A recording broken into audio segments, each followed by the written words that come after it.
작년에 우리나라의 출산율이 통계청 자료에 의하면 0.72명이라고 합니다. 출산율이 2.1명이 돼야 지금의 현재 인구가 유지가 된다고 하는데요. 0.72명이면 정말 심각하죠. 이 부분에 있어 세계 1위인데 제가 얼마 전에 출산과 관련된 다큐멘터리를 몇 개를 봤습니다. 그 중에 스웨덴에 가서 사는 우리나라 부부가 나오는데요. 자녀가 3명입니다. 젊은 부부가 근데 인터뷰하면서 이런 이야기를 합니다. 우리가 만약 한국에 있었다면 아마 1명 낳고 낳지 않았을 것 같습니다. 이런 이야기를 합니다. 여러분, 왜 이런 이야기를 할까요? 스웨덴의 경우를 들어서 보면요, 몇 가지를 생각해 볼 수가 있는데요. 스웨덴 같은 나라에서는 아이 1명당 국가에서 나오는 육아수당이 보장되어 있고요. 또 요즘 맞벌이 부부가 많지 않습니까? 맞벌이 부부가 돈을 버는데 회사 눈치 보지 않고 육아휴직 낼 수 있다는 거죠. 그리고 육아휴직 돌아와서도 승진 등에 있어서 불이익을 전혀 받지 못하게 법적으로 보장이 되어 있다고 합니다. 또 집에서도 아내와 남편이 거의 동등하게 집안일과 육아를 담당하고 있다고 합니다. 우리나라 출산율을 높여야 되는데요. 다 참고를 해야죠. 이미 하고 있겠지만 정부에서도 노력을 해야 되고 회사도 달라져야 되겠고 사회적인 인식도 많이 달라져야 될 것입니다. 근데 여러분, 또 하나 달라져야 될 것이 있는데요. 그것이 무엇인가 하면 지방도시를 지금보다 정말 많이 활성화시켜야 된다고 하는 것입니다. 우리나라 젊은 여성들이요, 대학교 졸업한 사람들이 정말 많지 않습니까? 근데 대학 졸업하면 취직하러 어디로 오느냐? 어디로 옵니까? 서울로 옵니다. 수도권으로 다 올라오죠. 왜 올라옵니까? 지방에 취직할 곳이 없어요. 거의 제조업 중심으로 돼 있어서 취직을 하려고 해도 취직할 회사가 없다는 거죠. 그래서 대학 졸업하면 서울로 몰려오고요. 지방에 젊은 사람들의 인구는 계속해서 내려가는데 서울의 젊은 여성들의 그 비율은 점점 지금 올라가고 있습니다. 그런데 여러분, 인구 밀도가 높은 지역에서는요, 출산율이 그만큼 낮습니다. 세계적인 통계고요. 서울의 출산율이 얼마인 줄 아십니까? 우리나라에서 가장 낮은데요, 0.59명입니다. 0.59명. 다 서울로 와서 얼마나 경쟁이 심합니까? 경쟁이 너무 심한 지역에 살기 때문에 아이를 더 많이 낳지 않게 된다고 하는 것입니다. 그래서 우리 젊은이들이 지방을 떠나지 않고 살 수 있도록 인프라를 계속해서 구축해 나가야만 할 것입니다. 우리 교회의 미래도 사실 크게 다르지 않습니다. 신학교 동기 목사님이 다음 세대를 위한 그 연합기관에서 지금 활동하고 있는데요. 그런 이야기를 합니다. 8년 후에는 우리나라 기독교 인수가 현재 절반가량으로 줄어들 가능성이 아주 많다. 굉장히 마음 아픈 이야기죠. 그런 일이 없어야 되는데요. 정말 그렇게 미래를 내다보고 있다고 하는 것입니다. 이런 일이 일어날까? 여러분, 우리가 그런 일이 안 일어나야 되지만요, 지금 기독교인 수가 현저하게 줄어가고 있는 것은 사실입니다. 젊은 사람들 같은 경우 교회 사실 관심이 없습니다.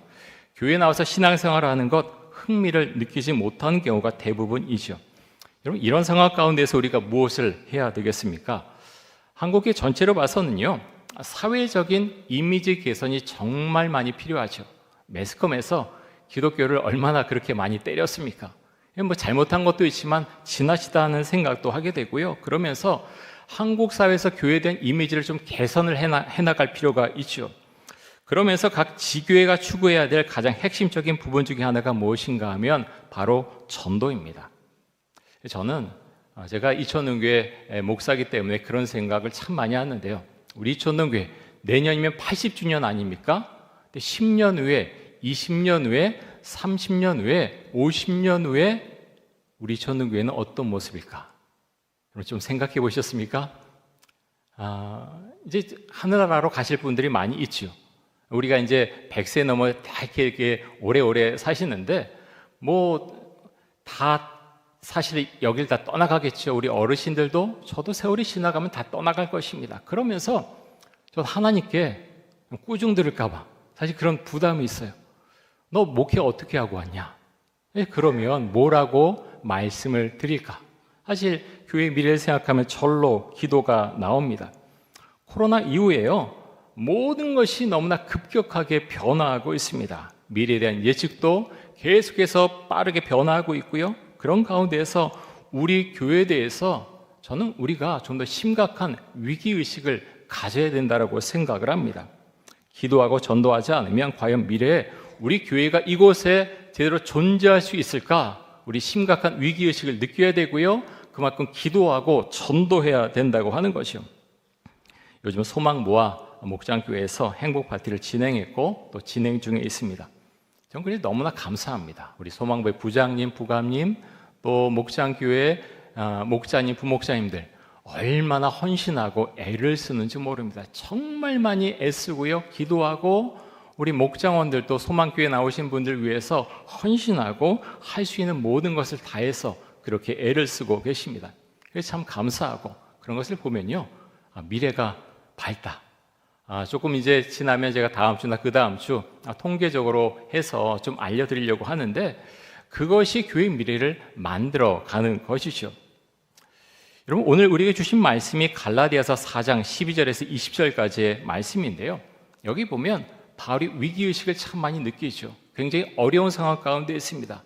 그러면서 본문 가운데에서 그러면 이 바울 사도가 이런 위기의 상황 가운데서 어떻게 이것을 극복해 나가는가 우리가 본문을 통해서 우리가 많이 또 배울 수 있기를 원합니다.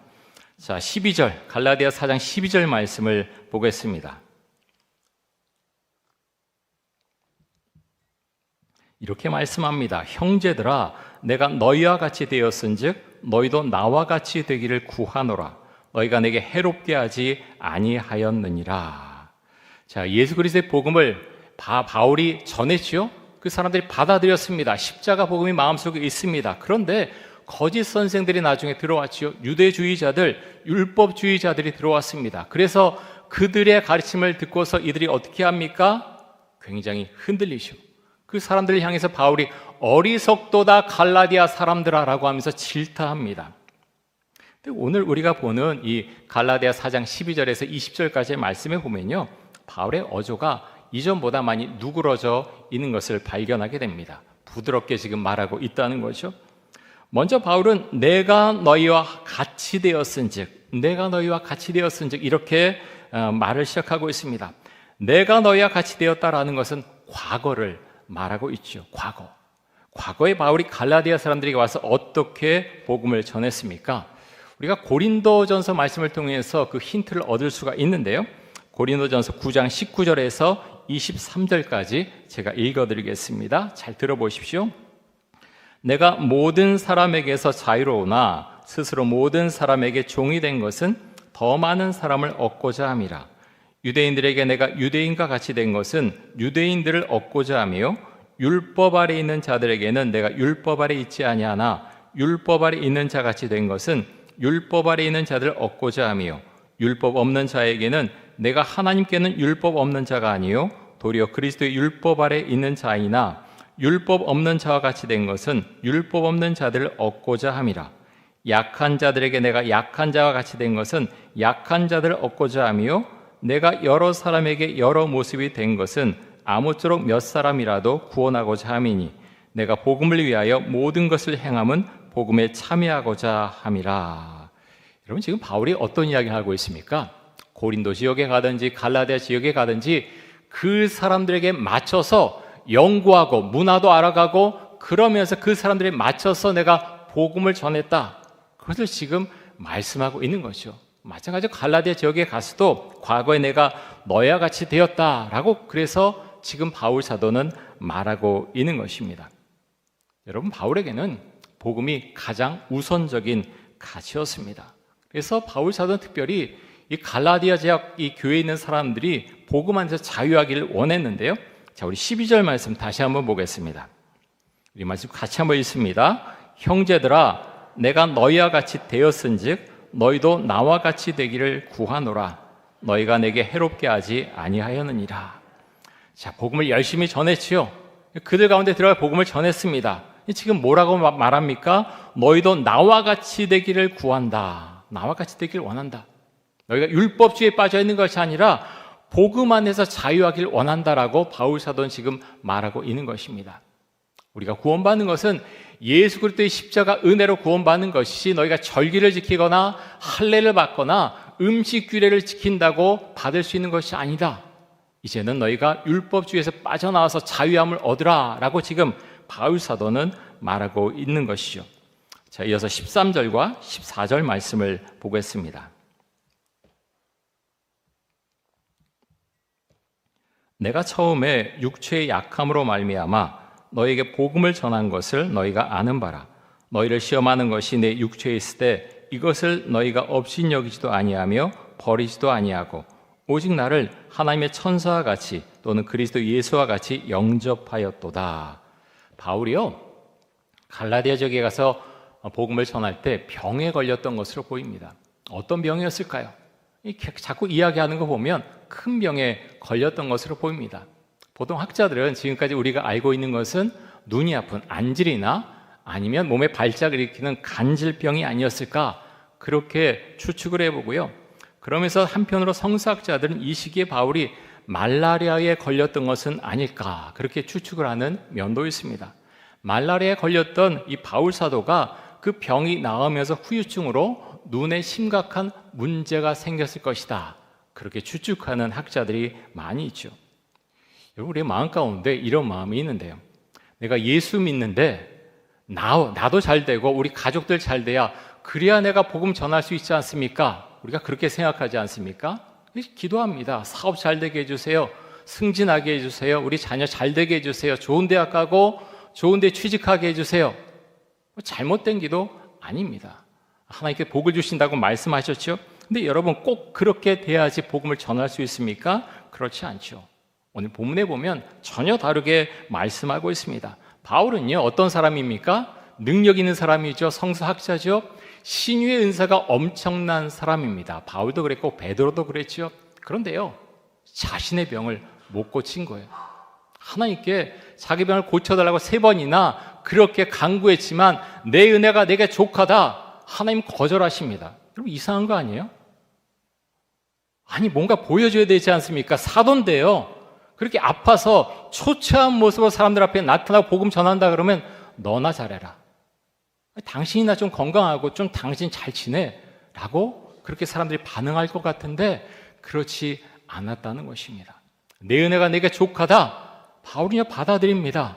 하나님, 주의 은혜로, 주 의지해서 제가 복음을 전하겠습니다. 그리고 복음을 전하지 않습니까? 그럼 놀라운 것은요, 그렇게 했을 때 더 많은 열매가 맺혔다라는 것입니다. 우리가 삶 가운데 다 성공하고 싶지요? 잘 되고 싶습니다. 결혼도 잘하고 자녀도 잘 낳아서 그 자녀들 다 잘 됐으면 좋겠고, 그래서 봐라, 내가 예수 믿더니 이렇게 복을 많이 받아서 떵떵거리며 자랑하고 싶은 마음이 사람의 마음 가운데 다 어느 정도는 다 있습니다. 그런데요, 성경은요, 우리에게 그렇게 말씀하지 않습니다. 내가 하나님을 더 신뢰하느냐, 내 은혜가 내게 족하다, 그렇게 말씀하실 때가 굉장히 많다는 거예요. 여러분, 하나님의 은혜를 얼마나 그것을 받아들이고 또 고백하고 있습니까? 바울은요, 병에 걸려서 자신의 몸도 제대로 가누지 못하지만 그 가운데서 복음을 전했습니다. 그런데 이 갈라디아 사람들이 어떻게 했습니까? 바울을 무시했습니까? 아니에요. 그렇지 않았습니다. 그 복음을 받아들였습니다. 그리고 바울도 극진하게 돌봐 주었습니다. 자, 14절 말씀 보겠습니다. 너희를 시험하는 것이 내 육체에 있으되 이것을 너희가 업신여기지도 아니하며 버리지도 아니하고 오직 나를 하나님의 천사와 같이 또한 그리스도 예수와 같이 영접하였도다. 바울이 병에 걸렸지만 사람들은 바울을 무시하거나 업신여기지 않았습니다. 도리어 바울을 하나님의 천사와 같이 예수 그리스도와 같이 영접했다라고 말씀합니다. 전에 본문 묵상하면서 한 가지 이야기가 떠올랐는데요, 제가 어디서 들었는지 정확히 기억을 못하겠습니다. 다니엘 기도회 때 들은 건지 아니면 책에서 읽은 건지 잘 모르겠는데요, 이 이야기를 알고 계신 분도 계실 것 같습니다. 어느 교회에 담임 목회지를 찾는 부목사님이 있었습니다. 근데 어느 날 몸이 갑자기 아픈 거예요. 병원에 가서 진단을 받아보니까 암에 걸렸다고 하는 진단을 받게 되었습니다. 이 목사님 부부가 굉장히 낙심이 되었지요. 내가 이제 청빙받아서 나가야 되는데 하나님, 이런 몸으로 어디를 가겠습니까? 누가 청빙하겠습니까? 그 마음이 들어서 마음이 많이 낙심되었습니다. 그런데 어느 지방에 있는 교회에서 설교해 달라고 하는 요청이 들어왔습니다. 담임 목회자로 청빙하기 위해서였죠. 어떤 목사님이 오셔서 말씀을 전해 주실까 교인들이 기다리고 있었는데, 아니 보니까 자신의 몸도 제대로 가누지 못하는 암에 걸린 그 목사님 오신 겁니다. 교인들이 실망했지만 이 목사님은 이제 최선을 다해 설교를 했고 교인들이 정말 큰 은혜를 받았죠.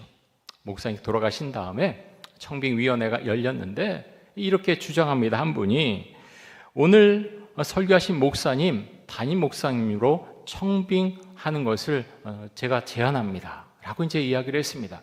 그러면서 이런 이야기를 했어요.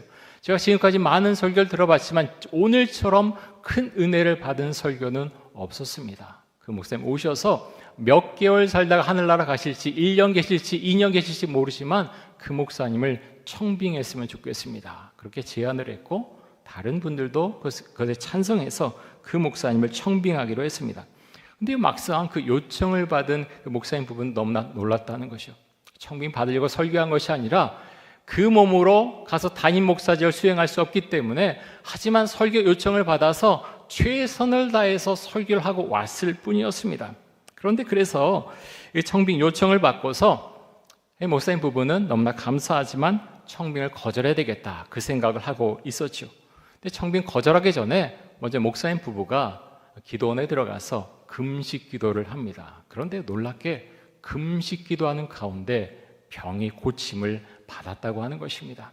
병이 나서 그리고 그 교회 부임해서 목회를 하게 되었다고 합니다. 여러분, 그래서 하나님께서 인도하시는 걸 우리는 잘 모릅니다. 제가 목회자 말씀을 드렸지만 우리 모두가 마찬가지죠. 내 몸이 아프고 어떤 내 삶에 어려움이 오고 내 사업이 망하고 내가 하는 일이 잘 안 되고 회사에서 난 정말 열심히 일인데 능력 인정받지 못하고 나가라 그러고 많은 어려움이 있을 때 이제 내가 끝났구나. 그게 아니고요. 하나님, 그러면 제가 이런 상황 가운데 왔는데 주님 저를 어떻게 인도하시겠습니까? 여러분, 그 기도가요 올바른 기도입니다. 하나님, 제가 주를 믿고 살아왔는데 제가 주를 의지하는데 저 인생을 인도해 주신다고 말씀하지 않으셨습니까? 뭐라고 말씀하십니까? 어떻게 인도하시겠습니까? 주 앞에 엎드려 기도하는 것입니다. 기도할 때 주님께서 길을 보여주십니다. 갑자기 엄청난 것이 몰려오는 것이 아니라 조그만 것에서부터 빛을 보게 하시고요, 소망을 갖게 하시고 길을 따라가게 해주시고 생각하지 못했던 사람도 만나게 해주시고 길을 열어주신다고 하는 것입니다. 여러분, 전도하는 것 똑같습니다. 어떤 분은요 정말 오랜 기간 동안 참을성 있게 인내하면서 기도하고 전도해야 됩니다. 그런데 어떨 때는요 하나님이 전도하라고 아주 강력하게 역사하실 때가 있어요.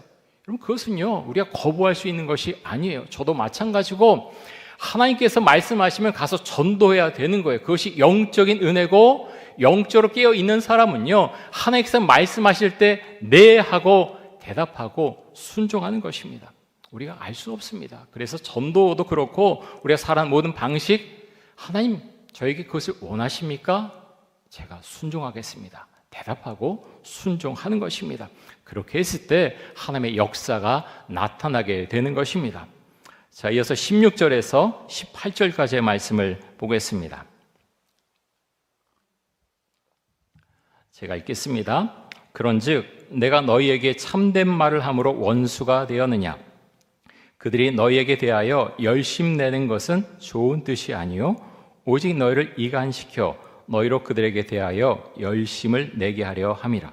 좋은 일에 대하여 열심으로 사모함을 받음은 내가 너희를 대하였을 때뿐 아니라 언제든지 좋으니라.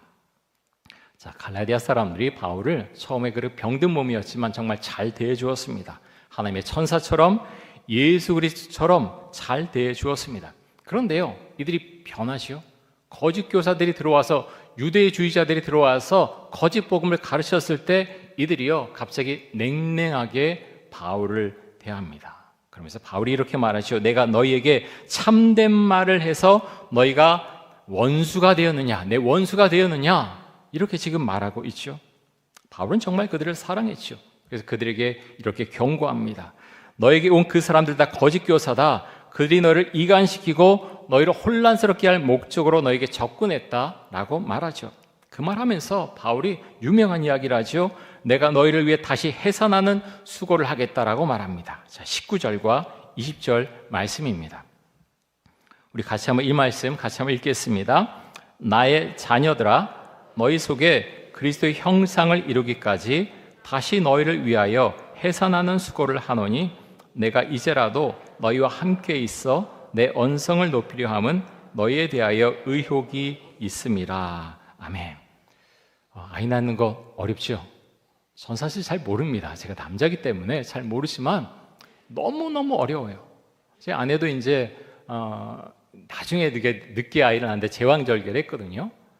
제가 사실 그것을 어떻게 알겠습니까? 그런데 그 참 제왕절개하고 바로 이제 들어가서 아이 안고 슬쩍 보는데 참 마음이 너무 참 아파요.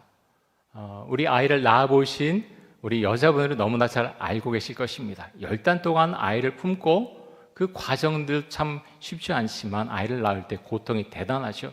그런데 여러분, 아이를 낳는데 세상에 태어난 그 아이를 보는 순간 고통이 다 잊어지지 않습니까? 정말 그렇죠. 왜 잊어집니까? 그 고통을 넘어서는 행복과 기쁨이 있기 때문에 그 고통을 잊는 거죠.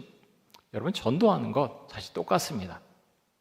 교회 오세요. 예수님 믿으세요. 네, 그러면 얼마나 좋겠습니까? 근데 그렇지 않죠. 많은 분들이 그렇지 않습니다. 많은 분들이 사실은 대답을 잘 안 하죠. 올 것 같은데 올 것처럼 하다가 정말 안 오는 분들 너무나 많습니다. 행복 파티 하면서 오기로 했는데 안 오면 얼마나 속상합니까? 행복 파티를 왔지만 교회에 오는 데는 또 시간이 걸릴 수 있죠. 이런 과정이 참 해산하는 고통처럼 그렇게 어려울 수 있습니다. 난 정말 그분 전도하고 싶은데 마음대로 잘 안 되죠. 그래서 우리는 기도할 수밖에 없고요. 근데 교회에 온다고 다 끝납니까? 교회 왔는데 그분이 적응하지 못할 수 있어요. 신앙이 자라야 되죠. 신앙 훈련도 받고 여러 사람의 모습을 보면서 신앙이 자라가야 되는데 그러려면 정말 해산하는 고통이 있어야 된다라고 말씀하고 있습니다. 자, 오늘 말씀에 보면요, 거짓 교사들이 침범하지 않았습니까? 그들이 이미 그리스도의 복음을 받아들였는데 어떻게 됩니까? 거짓 교사들이 잘못된 걸 가리키니까 통째로 신앙이 흔들립니다. 왜 그렇습니까? 신앙의 밑바탕이 제대로 안 잡혀 있기 때문에 그렇습니다. 그럼 복음을 전하기 정말 어려운 시대인데요. 참 정말 가슴이 답답하고 너무너무 화가 나는 것은 이단들은요, 계속 번창하고 있다고 하는 것입니다. 여러분 알고 계십니까? 이단이 얼마나 많은지 모릅니다. 왜 이들이 그렇게 번성하고 있습니까? 잘못된 것인데도 불구하고 이들은요, 엄청나게 교육시킵니다. 엄청나게 훈련시킵니다. 신천지 같은 경우 매스컴에 그렇게 보도됐잖아요. 근데 사람들이 아직도 찾아갑니다. 그 끝난 다음에 대구에서 10만 명 모여서 집회하지 않았습니까? 세를 과시하는 거죠. 6개월 동안 교육받지 않으면 예배도 못 드립니다. 여러분 그렇게 하는데 왜 사람들이 몰려갑니까? 여러분 이단들과 맞닿았을 때 여러분 복음에 대해서 여러분 변증할 수 있습니까? 제가 조금 어려운 말을 썼지만 복음에 대해서 설명할 수 있습니까? 왜 너희가 말하는 거 잘못됐는지 거기에 대해서 맞서서 말할 수 있습니까? 기존 교인들이요, 그 부분에 있어서 너무 약하다고 하는 것입니다. 이들은 이제 거짓 복음을 갖고 있음에도 불구하고 너무나 철저하게, 너무나 강하게 훈련받기 때문에 일반 교인들과 만났을 때 그들은 주눅들지 않습니다. 왜 주눅들지 않습니까? 너무나 강하게 훈련받았기 때문에 주눅들지 않습니다. 잘못되고 편했다는 것을 말하지만 성경을 모르면요, 그것에 대해서 반박하지 못한다고 하는 것입니다. 그래서 여러분 우리는 알아야 됩니다. 교회 오면 세가족반도 해야 되고요, 그리고 일대일 성경 공부도 해야 되고 제자훈련도 해야 되고 우리가 할 수 있는 것들 다 동원해서 말씀에 대해서 알아가야 되고 왜 복음이 이런 것인지, 왜 우리가 예수님을 믿는지, 왜 교회에 나오는지 알아야 됩니다. 알아야 이단들과 맞서서도 우리가 지지 않고 그들에게 변증할 수 있고 또 나가서 복음을 전할 수 있다고 하는 것입니다. 사랑하는 성도 여러분, 우리 교회 가운데 이런 은혜가 있기를 원합니다. 강한 군사가 돼야 됩니다. 미래가 앞으로 이렇게 전개된데 안 돼. 그게 아니고요. 그렇지 않습니다. 왜 그렇게 됩니까? 이단에 맞설 힘조차 지금 기존 교회들이요, 그 힘을 잃어버렸다는 거예요. 영적인 힘이었고 성경에 대해서 모릅니다. 그냥 그런가 보다. 그런가 보다. 사람들이 잘못하면 넘어간다는 거죠. 신천지나 이런 데들은 사실은 젊은 사람들이 많은 교회로 침투합니다. 우리 교회로는 사실 올 가능성이 이렇게 많지는 않죠. 근데 여러분, 하지만요, 우리가 생각하고 또 기도하고 준비해야 됩니다. 내가 정말 예수를 믿는가? 내가 그 예수를 정말 전하고자 하는 마음이 있는가? 내가 죽은 후에 어떻게 되는가? 분명한 신앙을 가지고 고백하고 우리가 살아가야 되겠죠. 사랑하는 이천동의 성도 여러분, 힘내시고요, 복음 안에서 우리가 늘 성령 충만한 가운데 살아가고 또 복음을 전하는 믿음의 사람들, 성령 충만한 사람들이 다 될 수 있기를 간절히 원하고 축복합니다. 우리 함께 기도하겠습니다. 이 시간 기도할 때 십자가 복음을 분명히 붙잡고 살게 해주시고 복음을 전하는 전도자가 되게 하여 주옵소서. 전도에 대해서 서로 이야기하고 도움을 주는 전도 문화가 우리 교회에 정착되게 하여 주옵소서. 교회 새로운 새가족의 믿음이 성장할 수 있도록 해산하는 수고를 감당하게 하여 주옵소서. 우리 함께 통성으로 기도하겠습니다. 사랑의 주님, 오늘 갈라디아서 말씀을 보았습니다. 바울 사도가 십자가 복음을 전했지만 이들은 거짓 교사들에 의해서 잘못된 가르침을 받고 하나님 신앙이 흔들립니다. 하나님 아버지요, 지금 이 땅에도 이단들이 얼마나 많은지 모릅니다. 우리가 그리스도의 복음을 분명히 알고 그 복음, 그리스도의 십자가를 우리의 마음속에 품고서 그렇게 하나님 주의 복음을 전할 수 있기를 간절히 원합니다. 이단과 대면에서도 물러서지 않고 왜 그들이 말하는 것이 잘못됐는가 우리가 그것을 설명하며 변증할 수 있기를 원합니다. 우리 심령 가운데 뜨거운 마음을 주시고 하나님 성경에 대해서 배울 수 있도록 해주시고 하나님 기도할 수 있기를 간절히 원합니다. 예배 빠지지 않고 하나님 주의 능력이 예배와 말씀과 기도를 통해서 드러남을 우리가 기억하고 하나님 예배를 생명처럼 여기며 기도하며 큐티하며 말씀 가운데 거할 수 있기를 간절히 원합니다. 삶으로 우리의 신앙을 증명하며 아버지여 주께 우리에 주신 은혜를 가지고 그 십자가 생명을 가지고 우리가 세상을 살아갈 수 있기를 간절히 원합니다. 행복 파티를 진행한 우리 하나님 목자님들과 부목자님들 그리고 소망교회 부장님 부가님 지금 축복해 주시고 하나님의 은혜 가운데 우리가 함께 나아갈 수 있기를 간절히 원합니다. 우리 믿음을 주시고 은혜 주시고 성령 충만한 가운데서 살아가며 우리 교회가 그런 교회가 될 수 있도록 주여 이 땅에 이곳에 부흥을 허락해 주시기를 간절히 원합니다. 지금 역사하시고 은혜를 주시고 우리에게 믿음을 더하여 주옵소서.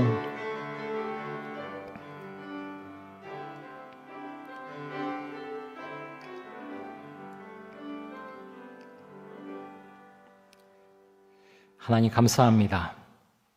죄 많은 저희들이지만 예수님을 알게 해주셨고 그리스도의 십자가 은혜를 받아들이게 해주셨고 또 구원의 은총을 받은 자로 이 세상을 살아가게 하시니 감사합니다.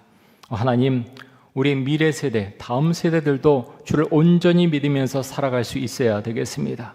미래학자들은 암울하게 그렇게 예상하고 있지만 하나님 우리 교회 가운데 주의 성령의 은총이 있기를 간절히 원합니다. 하나님 아버지여, 이단을 이길 수 있는 능력과 힘과 은혜를 주시기를 간절히 원합니다. 우리 교회 부흥의 물결을 주시고 하나님 소망부와 목장교회 가운데 하나님의 은총이 임하기를 간절히 원합니다. 모일 때마다 기도하게 해주시고 하나님 전도에 대해서 함께 나누길 원하고 삶의 모든 문제가 그 가운데서 서로 이야기하며 주의 능력과 은혜 가운데서 함께 힘을 합쳐서 이 세상을 살아갈 수 있기를 간절히 원합니다. 힘주시고 믿음 가운데 우리가 늘 살아갈 수 있도록 하여 주옵소서. 감사드리며 예수 그리스도의 이름으로 기도드립니다. 아멘.